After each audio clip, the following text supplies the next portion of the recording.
Peringatan, animasi ini dibuat dengan tujuan sharing pengalaman pribadi sang pengirim cerita. Dimohon untuk menghargai cerita tanpa menyudutkan beberapa pihak. Selamat menikmati. Duh, jadi merinding sendiri ya. Maklum, di rumah lagi sendirian nih. Oh iya, halo Sobat Mistis GPC. Kenalin, nama gue Aryo. Kali ini gue bakalan ceritain pengalaman gak masuk akal dari gue dan kelima temen gue. Tapi sebelum gue ceritain, gue harap kalian gak nonton ini sendirian ya. Kalau nonton sendirian, artinya kalian jomblo. Ya kali 2024 masih ngenes. Ciah. Oke, kita masuk ke cerita.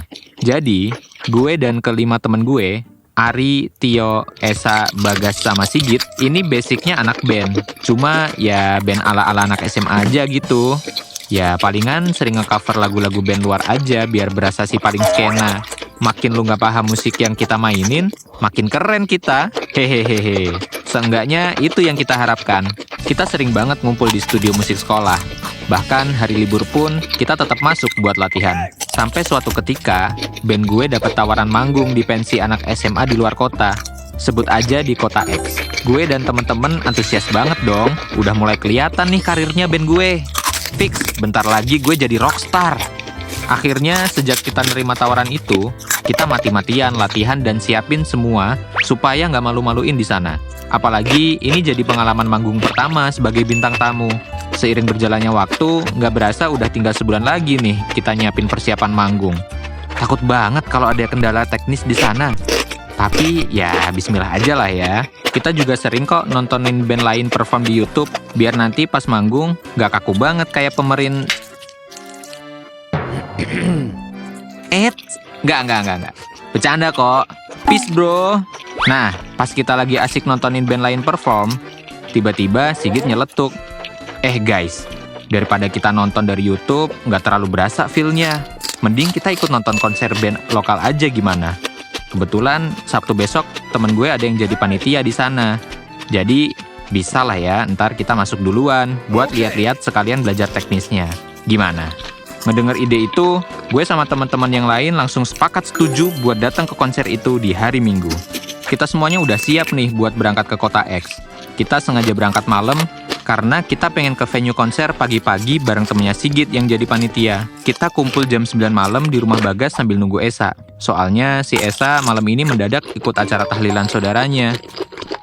Jadi ya kita mesti nungguin dulu sambil ngemil-ngemil di rumah Bagas. Menuhin amunisi dulu lah sebelum perjalanan jauh.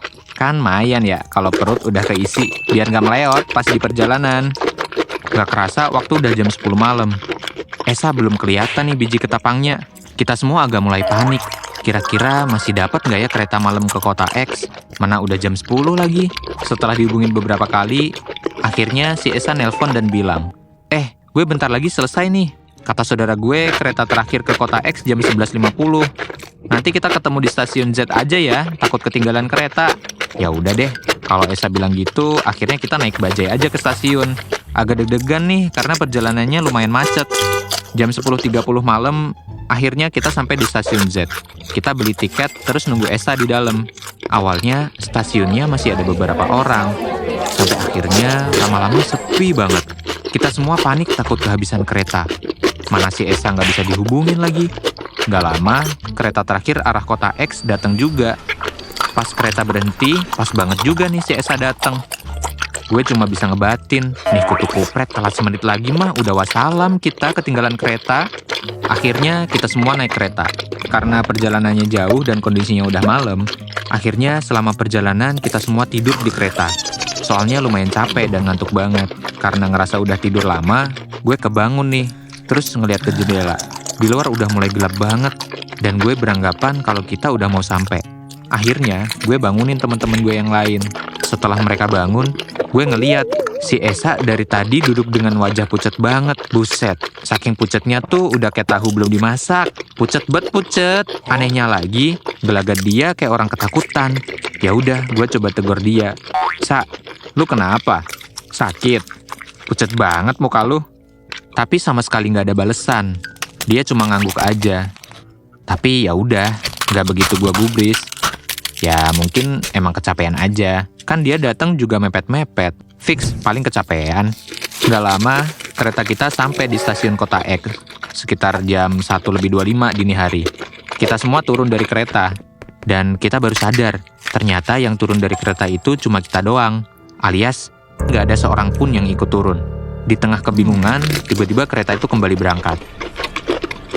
Pas kita lihat ke sekeliling stasiun, ternyata gak ada seorang pun yang ada di sana selain kita. Pas kita lihat ke area sekitar, kayak ada yang aneh. Ternyata kita turun di stasiun Kota X, tapi dengan kondisi bangunan tua. Asli deh, ini kayak bangunan tua tahun 80-an. Kita semua mulai merinding, suasana dingin pun mulai mencekam. Kita semua ketakutan, ditambah melihat Esa yang pucet, semakin ngebuat kita kebingungan dan panik. Ini gue mimpi atau apa ya? Ngerasa aneh deh pokoknya. Kita semua berunding, dan semua paham betul kalau stasiun ini bukan tujuan kita yang sebenarnya. Kita terjebak di dunia yang berbeda. Ya, kalau kata anak wibu bau bawang mah, isekai kali ya nyebutnya. Anehnya tuh, semua HP juga mendadak nggak ada sinyal, dan nggak bisa digunain sama sekali. Akhirnya, kita coba cari cara untuk keluar dari stasiun ini. Kita berenam berpencar menjadi 3-3. Gue, Sigit sama Esa ke arah kanan, terus Ari, Bagas, dan Tio ke arah kiri. Dan kita akan ketemu di titik ini lagi. Gue, Sigit, sama Esa keliling nih, tapi kita nggak menemukan seorang pun. Kita juga nggak lihat adanya pintu keluar.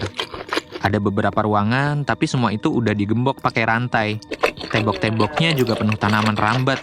Ya, pokoknya stasiun itu udah kayak stasiun tua yang terbengkalai deh. Serem banget. Beberapa menit berkeliling, kita ngelewatin toilet.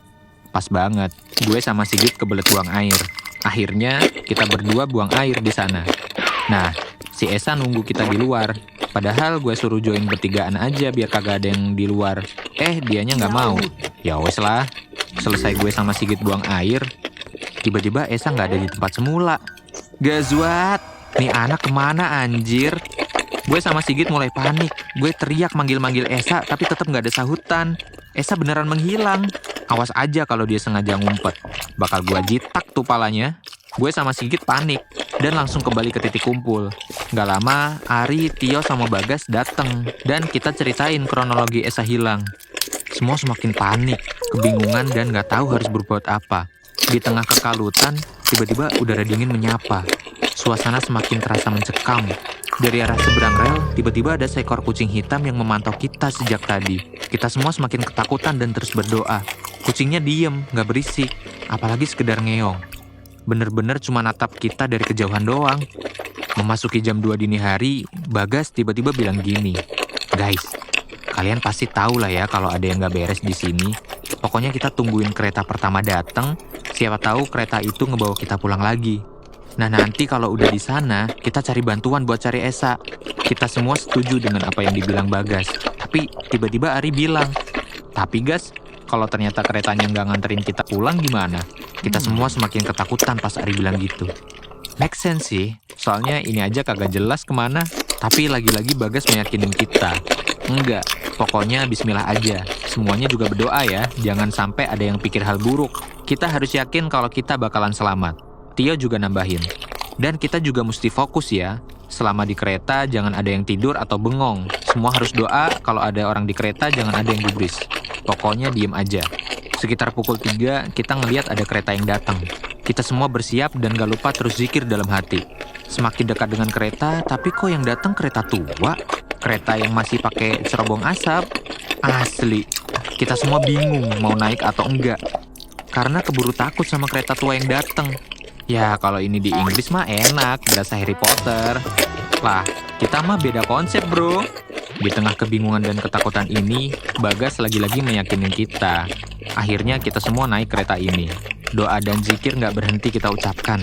Asli, ini tuh serem banget guys.